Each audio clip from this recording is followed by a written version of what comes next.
Hi, I'm Justin Moorman. And I'm Katie Thornton, and this is the Re-Education of Schools podcast, where we have open, honest conversations about how to better understand social emotional learning, trauma-informed care, the whys behind student behavior, and how to help kids navigate it all as they go through school and life. All right, welcome back to our next episode, Maintaining Academic Excellence. Before we jump in, let's say what we always say, and ask that if you've enjoyed listening to this podcast, man, we'd really appreciate if you gave us a 5-star review on whatever platform you listen to podcasts on. It helps other people find this content and helps keep the conversation going, which is really what we want. We want it to be able to spread and hopefully help people. And this is the best way to do it. So we'd appreciate it if you found it helpful for you to share that and give us a review. That'd be super helpful. Okay, so maintaining academic excellence. We talk a lot about behavior. We talk a lot about trauma-informed care and everything around that on this podcast, of course, if you've listened before. And we focus a lot on that, understandably so. But what really needs to happen is that not only do we have to have the behavioral side of it under wraps and like well handled, but we're also still running schools.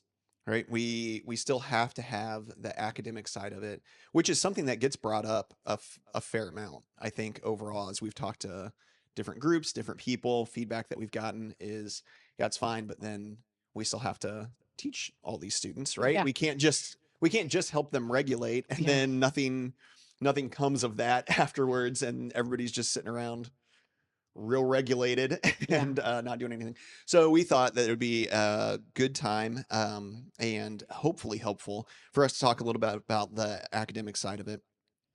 Really, over the last handful of years, there's been a lot of things I think that we've done that we thought in theory sounded like they were going to work, right? Mm-hmm. But we hadn't actually had a lot of time when we first started them to practice it in a way that we could say, look, these are the results we've gotten. So that's kind of what we're going to talk about overall today, is how that looks and how all the stuff we've said in the previous however many episodes we've done doesn't mean that the academic side of it has to be suffering.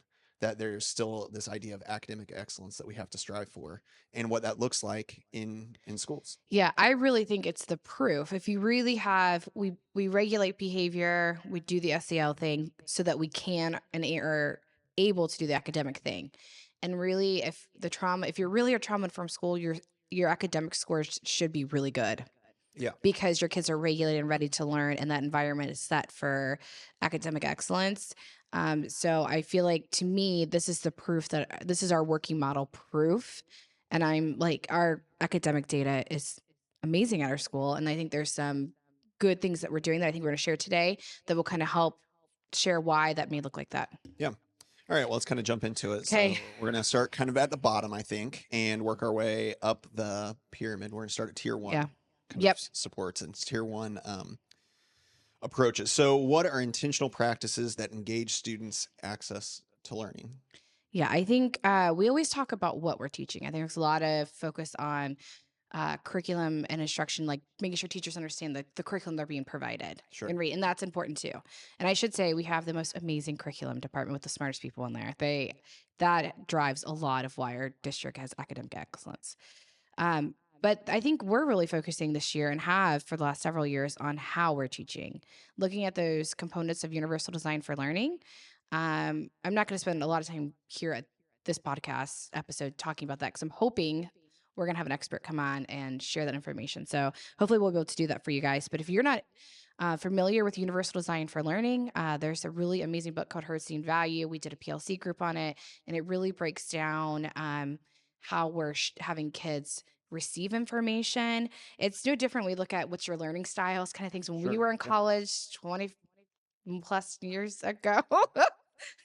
Yeah. I mean, it's long. Yeah, you started trying to do the math. I was like, it's been a while since we've been in college. It seemed like you regretted saying that. I was like, well, it kind of was shocking when it came out of my mouth, because we were only 20, so that's weird. But thinking about those different learning styles for kids that we're providing information in different avenues. But then we're also looking at how kids are able to share their knowledge. Not every kid is going to be able to perform well on a test, but they're able to give a great presentation to show that content knowledge and getting away from grading every single thing. We should be moving to more process oriented work where kids have a rubric, they're working through that process and where their zone of proximal development is. We're looking at every child and growing them from where they are and moving forward. So I think we spend a lot of time in that. We're also look at your state rubric. In our state, we live in Ohio. We spend, I mean, correct me if I'm wrong, but I feel like a fair amount of time going back and talking through the evaluation process, through things that we're doing about looking at that accomplished rated teacher Yeah. and pulling information out. We're going to do it again this year, constantly anchoring back because that's what our state is saying is excellence in education. And I agree with the rubric. You look at it, it's facilitated learning, it's collaboration, it's independent learning, it's student choice, it's setting goals for mastery, it's self-reflection for kids. So we are constantly talking about all those components in there that you have to embed within the curriculum you're using. So the kids are thinking about that metacognition, thinking about their thinking, they're setting goals for themselves. We are empowering students to have some autonomy in terms of their learning and kind of diving into their interests too. So, and integrating that all together. It's not an easy thing to keep that all going, but that's really what strong tier one classrooms look like. And looking at the people that surround those as services and not separate instructional areas. We're always there to support back at tier one. Yeah. So those are some things that I was thinking about and then we're constantly looking at data, Yeah. grade level data. We'll spend time in quarterly tier one meetings where we're getting together with the grade level and looking at the people that support that grade level, looking at grade level data. Where's our strengths? Where's some areas that we can improve? How are we going to integrate concepts? How we're going to differentiate instruction? How can we expand experiences not only for our students with special education, but our gifted learners?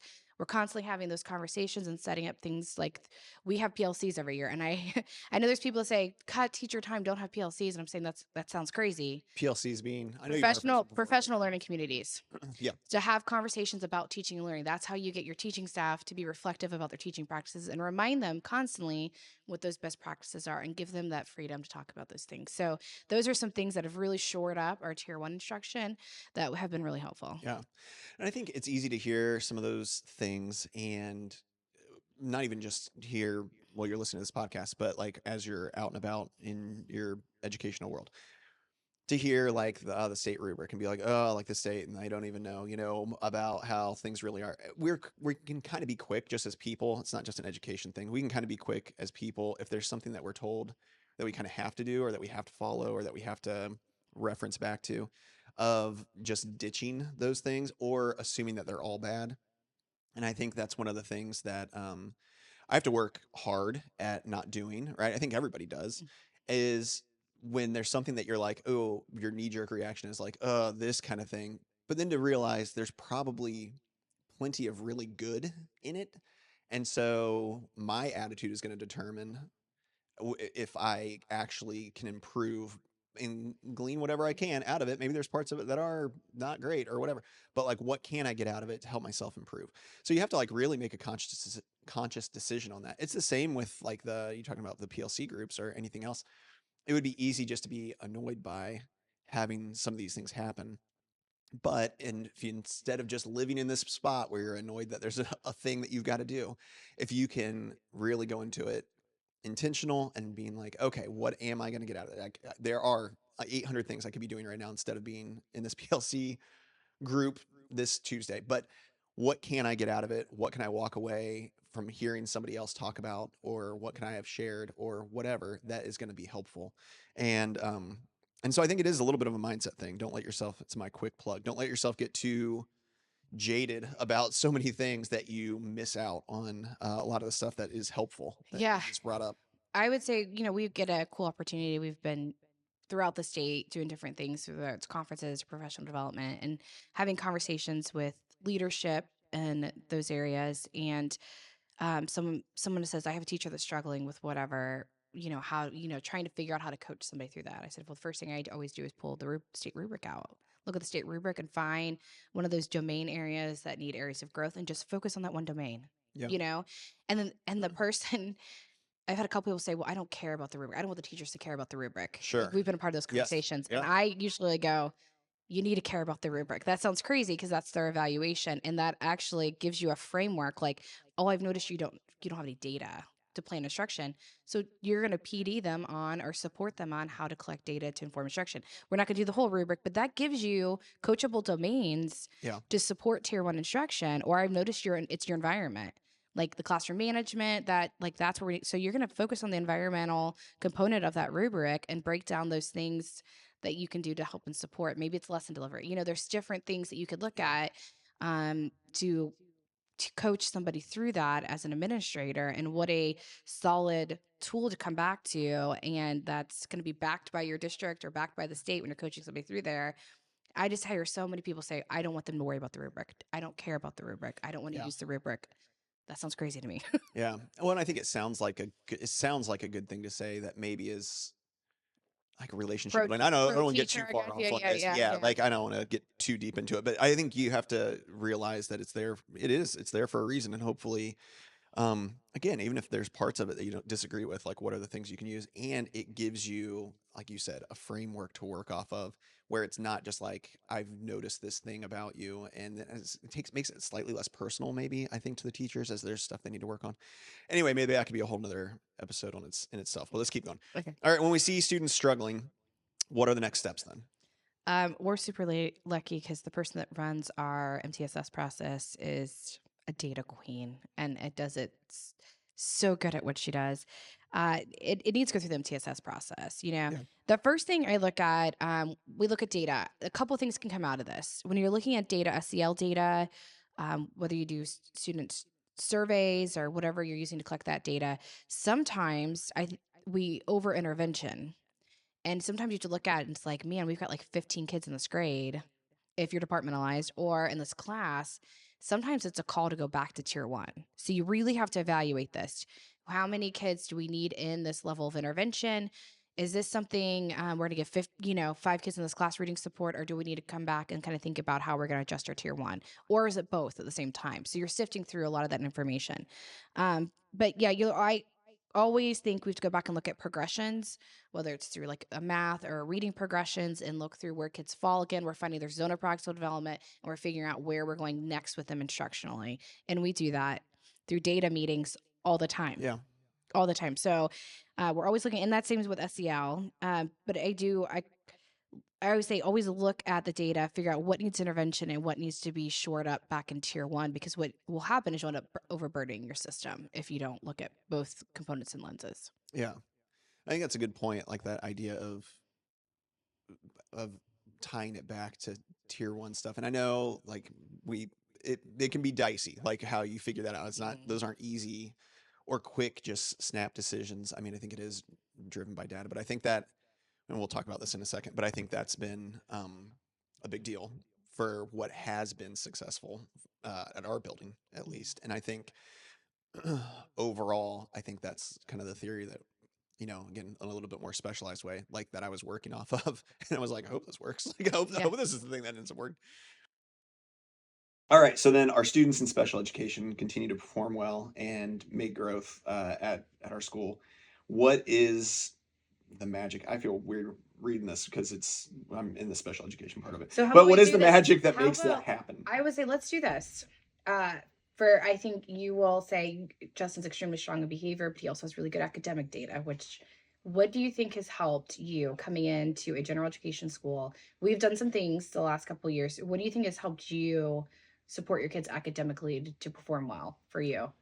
So coming into a new place, again, 4 years ago, this is my 5th year. Is that how it is? Year 5, here we go. Okay. Yeah. It's been long enough that I start forgetting how long it is. So it's been around a little while. Anytime you go someplace new, everybody has different stuff. Everybody has different curriculum. That means everybody has different ways of intervention, different like avenues for intervention that you're supposed to use. There's a billion different things out there, I'm sure. Everybody's doing different tests. Everybody's collecting the data different and different. It's all just different. So you have to learn a lot of that pretty early on. So I've learned a lot about like what our specific district's specific interventions are, and I've gotten better at understanding like what's required each Yeah. year at different things. Like even this year, I mean, we're pretty, as we're recording this, we're pretty early in the year, and there are things that I've caught myself that I'm like, oh, like I already know what's I'm supposed to do. Whereas even last year, I was like, I didn't know I'm supposed to do this, and now I'm trying to rush to do it, or trying to rush to get it done. But I'm getting better, like as I've been around, knowing those just system kind of things. So I think teaching people and bringing people along gracefully in like the normal, this is what our district does for collecting data. This is what our district now is going to use and do, and how to use the intervention stuff that we're going to use, or to help catch kids up. I think those are all things that hopefully every district is doing already. I think for me, the thing that has been different that we thought my first year, when our unit was different, we were everything was happening in my room, and it was a little different intervention specialist kind of position, right? It's still behavior mental health unit. So we had all my kids in my room, and it did not take me long to look at you and say they're not going to make any growth. I'm going to be able to I can't teach them like this. Mhm. Like there's too many at too wide of ranges of what they need, and they're just missing like the basic stuff now that everybody else is getting in second grade, that everybody else is getting in fifth grade. They're missing all of that because I can't make that happen in this room adequately.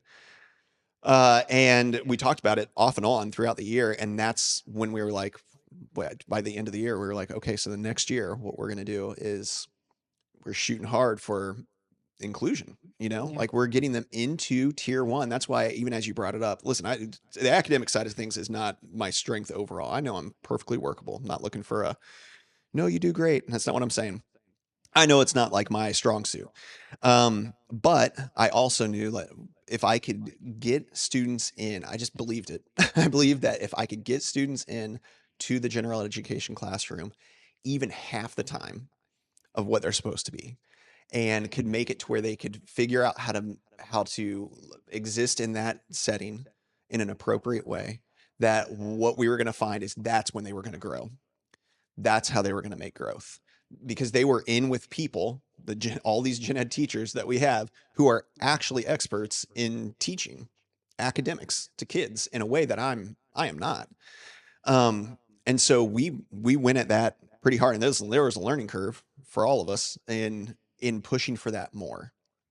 But if they aren't in that, then they're missing out on so much. And it seems like counterintuitive a little bit, because it seems like if you were to say, oh, well, now this kid has a 1-to-2 ratio of an adult to how many kids there are, that should help them grow so much more. It robs kids. Here's what I think I'm learning. It is robs kids so much if they're not around their peers of all levels to be able to learn from each other, and to be able to learn in that like general education, like tier one kind of setting, or get their tier one support from like that general education setting. That's what makes the difference. And so from 50 plus episodes before this, 60 plus episodes before this, we've done this for a while now. It is all that stuff that we do is to help students be regulated enough to get in, so we can see the academic excellence. And what we've watched now that we've been around for a while is we've watched the kids that came in second grade who were behind in a lot of ways. Yeah. In a lot of ways. And then in my first year, I had them and they weren't necessarily going out a whole lot. And then we kind of shifted our model. And again, huge learning curve, a lot of grace and understanding and willingness to work by a lot of people in the building.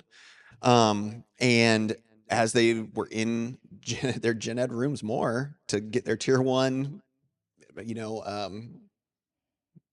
support, I guess. I don't know Yeah. what I'm looking Instruction. for. Instruction. Thanks.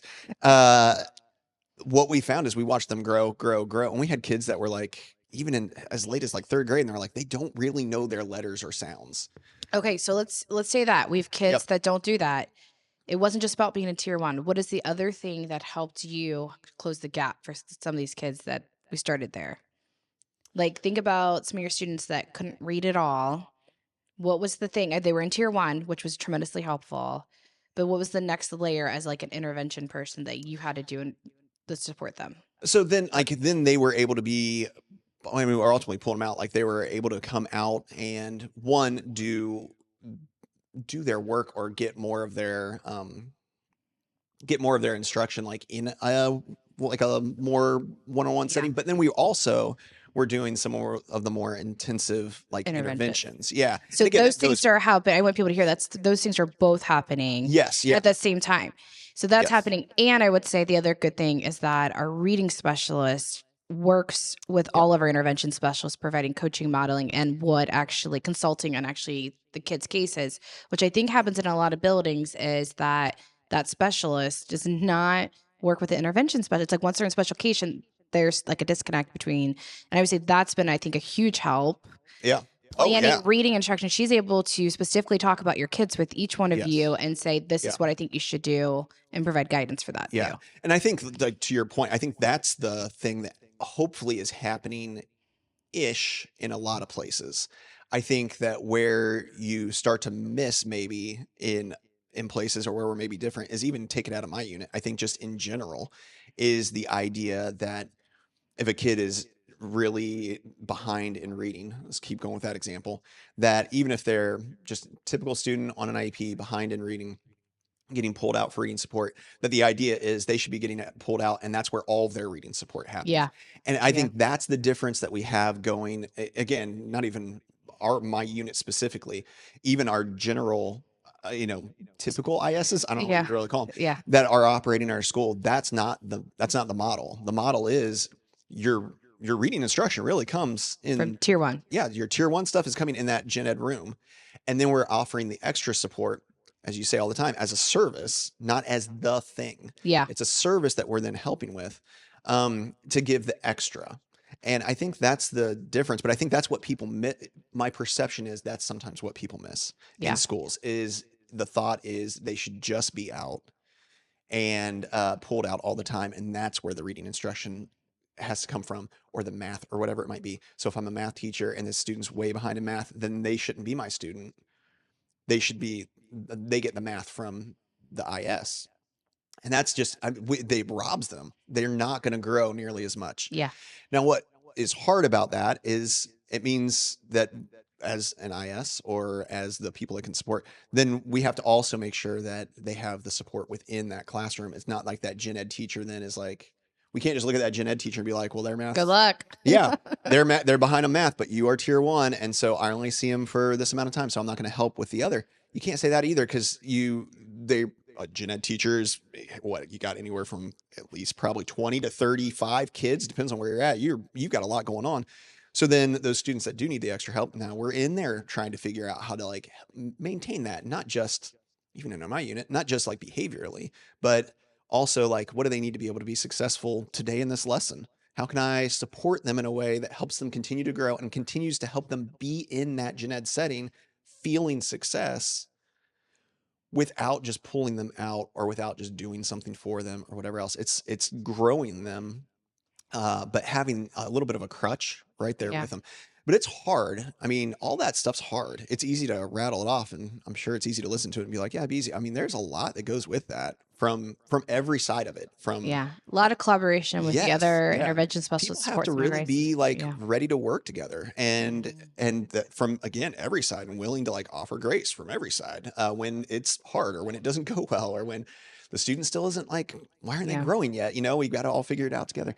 So, but I think that's the difference to me personally, and I'm sure you have a perspective outside of just what I've been doing, but to me that's the biggest difference, and that's when we watched students just start Yeah. really taking off and growing, not only just being around their peers, but also academically. And I think that's been the Yeah. difference. And we watch at second grade as, they come in, they're in our setup at second grade, they're new to our building and probably still behind. We're still probably trying to identify some of the things at that age. But then we watch as they grow and grow and grow. And now we've been around long enough to say, man, like actually this does produce results. Like Yeah. it The actually results really are helps. really good. Yeah. And I would say we also, I think the MTSS process is people are sitting down talking with teachers through intervention. Yeah. Our special education students are included in that conversation. And we've Yeah. seen, I think, a huge benefit from that. I think there's like an accountability part that happens. I think there's a support part that happens. And I think it's also an inclusive like problem solving model that we're able to offer teachers, which I think has made a big difference in our building data. So I just encourage you to think your special education students should not be different than any other student. Yeah. We want everyone to excel, and special education is not a permission to fail. Yeah. So it's not like, well, they're in special ed. No, that's not. It's a service to make sure they stay on grade level. So it's not a service to say it's okay that they're not because they're special education. No, we need to figure out what the root causes and make sure we're providing the right interventions for them. Yeah. And that takes a team across the board at every level. And you know, I do know that we're in a good situation. I think we both understand that, where we're in a district that, you know, we're not lacking the Resources, people and we're talent. resources. Yeah. And I get that. And I know we both know people that are in districts that are like that, that are like, man, it would be nice if we had somebody that came along, or it'd be nice if we had the day or the half a day or whatever to sit around and talk about all of our students that are behind. When we really don't. It's like an after school meeting or something that's real short and we don't actually have time, or so many of my kids fall into a certain area. I get that. I think hopefully what people like that hear is, I know that there's like this idea of academic excellence, no matter what district you're in, that you're supposed to be like hitting marks. You're supposed to be doing well, quote unquote, in whatever way that you're being evaluated, I guess, by student growth and stuff like that. I think understand where you're at. If you can understand where you're at and what your class is made of, like you said, there's going to be times where maybe you're like, oh, all of a sudden we're realizing out of 27 kids, you know, 18 of my kids scored this low on these beginning of the year assessments to kind of get a gauge where they're at. I'm probably going to have to adjust what I would normally do and change what my tier one approach is, so that I can actually hit these students, help these students. Or we have a lot of executive functioning issues. So I'm going to have set up systems for these guys so they can to learn coping strategies for the executive functioning. So make sure we get to the academic piece. You've got to be able to give yourself permission to not have to, and it's hard. And especially if somebody else isn't giving you permission to, that's maybe in charge of you, but you've got to be able to give yourself permission to do the thing that's actually going to work and help early, even if it means it feels like you're slowing way down. Because I think then that you end up making more progress in the end. And I don't know. It's just that to me has been a realization as well. I think that if we can slow it down enough, even if we're not getting all the products that I wish I was getting out of my students early in a year, if I can get systems and help them figure out who they are in this grade level and what that looks like with their classes, if I can help them figure that out, they get to a spot where they are much more regulated, I guess, if that's, you know, how we want to describe it, but much more in a spot where they're ready to learn. And then all of a sudden they can make a lot of growth. So even if first quarter, which usually isn't that long, to be honest with you, but even if they're the first couple months, it's feeling like you're not making much progress or much growth, or we're not getting much product out of a kid, which isn't what we should really be looking for, but I get that's how it goes sometimes. What we find is once we've got them in that good spot, man, the last 3 quarters, we actually can make so much more growth than if we would just have gotten stuck in like a, we have to keep going, we can't fall behind kind of mentality that just becomes overwhelming. But that's hard. It's hard to do. And again, it takes kind of a good environment to do that where people are bought into it. But if you can do it, I think what you find is that that also is beneficial. I mean, it ends up working, and that ends up getting results that lead to academic excellence. Yeah. So if we think through that, there's sometimes hiccups in those systems. Yeah, why don't you tell me what those hiccups are? Yeah. You want me to share? Yeah, why don't you take that? I feel like I talked forever just now. Yeah, well, that's good. That's good. Look at you. You thought this was not going to be the topic. You're going to have a lot to say, but here you are. I know. Right? You actually, it's a secret passion. We did it. We did it. I would say that we got to be careful about, I keep on going back to tier 1 because you can overburden the system. I think we're really tricky about kids, especially with behavior. I know we're talking about academics, but just handing out a lot of behavior plans to a bunch of, and then we're like not doing any of it well. We Yeah. have a lot of kids in reading support, or we have a lot of kids but if we don't keep on going back to tier one, and that's a compliment to our tier one team because they provide excellence Oh yeah. every day in the classroom. But if you don't have that, or you don't spend the time there, then I would feel pretty exhausted with overburdening your system trying to do a lot of things and nothing well. Yeah. So I just caution people not to over intervention really fast, that we're really looking at it through tier one's lens, and then looking at data when kids, absolutely there's criteria where we just need to move into interventions, but really thinking through those kids selectively as we do that to make sure that we're providing really good service Yeah. to the kids that need it. And so part of that, I think, too, then is for any of the general education teachers, is making sure that we're being supportive, not just in like coming around them to offer like the supports for the job, but also being supportive of them just as a person, because it's going to feel like potentially a lot.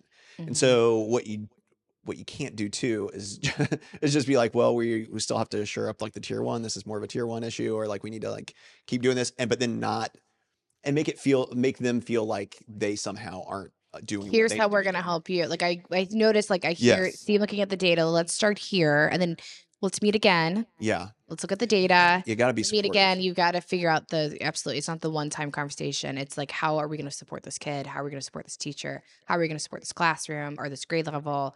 Keep on coming back and have those conversations and putting the layers of intervention. I just caution people for not to jump to the most extreme level of Yes. No, I intervention agree. super fast. Yeah, I agree. But you got to find a balance because you also need to help kids and teachers. Yeah. Yeah, yeah, yeah. Yeah. It's both.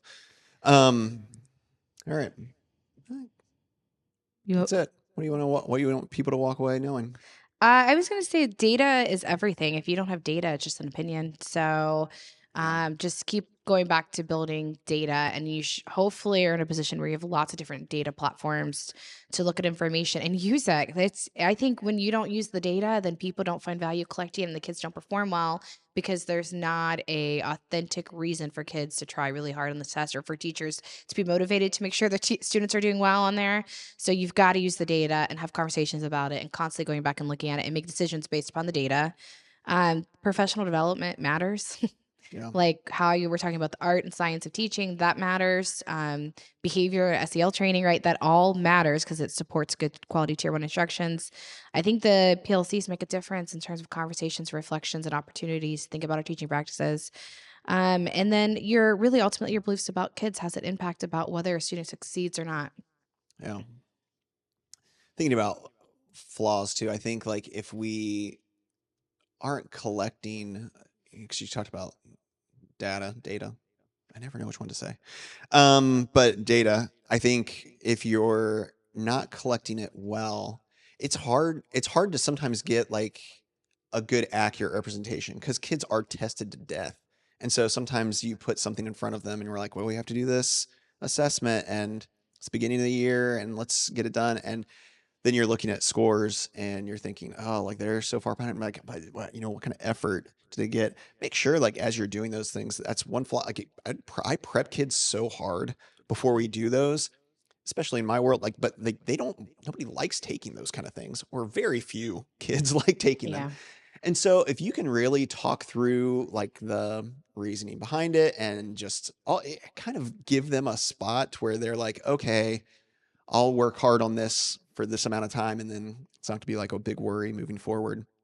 The idea of just doing your best, but not like being flippant about it. Like, because they hear that a lot. Oh, we just want you to do your best. But I'm like, go an extra step of that. I guess my whole thing of that is that's a potential downfall. If you're not actually finding out what they are capable of, then you might be in a spot where you're providing some intervention and then you're looking at stuff and you're like, well, actually, you can completely read. I mean, I know that data said you couldn't, but now I'm sitting in front of you and you just read me a whole paragraph. And based off the data, I was supposed to be working on like letter blends with you, like, or something crazy. Yeah. And you're like, well, this doesn't make sense. And now you're wasting time. You're wasting everybody's time, the kid's time, you're wasting your time, everybody's time's being wasted. So that's one caution I would give to. All right. Something I want you to walk away knowing. I went out of order. Sorry. Okay. That's okay. To all of you out there. I apologize. I hope that doesn't hurt our reviews. I really hope that doesn't hurt the reviews. Screwing it up, Justin. I know. Guy didn't even follow the system that they usually follow. Yeah. I would say that teachers, admin, superintendents, all the way up, all the way down, everyone's under an enormous amount of pressure to produce results. It can make us feel like the results have to come really fast. And sometimes the things that students need is time without that pressure, so that they can actually process and learn. It sounds like just a phrase to say, because I don't know how catchy it is, but sometimes moving slow is the quickest way we can get to academic success, instead of just trying to power through. And I mean, we've all been learning new, every so often you get new curriculums and new whatever, and it can feel like you have to just go and get it done and get this done. Just keep in mind that regardless of age, students like sometimes slowing it down a little bit, letting the room breathe a little bit, like sometimes that's going to lead to way more growth across the board than it is if we're just checking everything off a box, or every box off. So keep that in mind. Hopefully conversation was a little different today. Yeah. Hopefully you were able to pick something out that was useful or helpful. And for as much as we talk about behavior and everything else on here, hopefully you found that this is something that spurs you on in a little bit of a different way. I think that it's an important thing to realize that that we have at our school, us personally, really, really high standards for like what the academic success is, even if we're not always chatting about it on a podcast, right? And hopefully you realize that it's possible. And if you did find this useful, or even if you disagreed with it wholeheartedly, we would appreciate if you shared it with somebody. Hey, have a conversation about it. Do a PLC group. Maybe do it with your just grade level team. Find somebody to share it with. Have a conversation about it to keep the conversation going where you are. And let's go out there and do the work. Let's go do it.